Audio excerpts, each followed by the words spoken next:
sıkıntıları görüyorsunuz. Bir yandan sulama, bir yandan elektrik kesintisi oluyor. Elektrikin ne zaman gelip ne zaman kesildiği belli değil. Artı bunun üzerinde de tek başımayım. Yomiye tutsam zaten bunun masrafını çıkarmaz.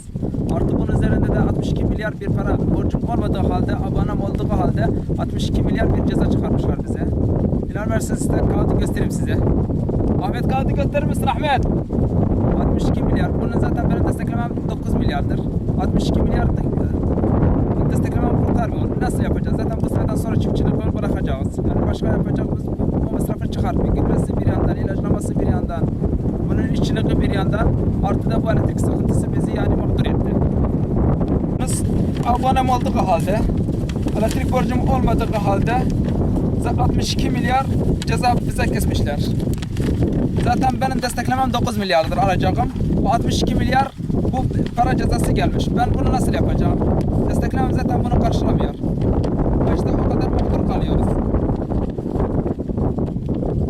Etkilerimizden gerekirse Tarım Bakanı, gerekirse Başbakanımız, gerekirse Ziraat Odası Başkanımız bu olaya el atmalarını rica ediyoruz. Yoksa bu seneden sonra çiftçiliği artık bırakacağız.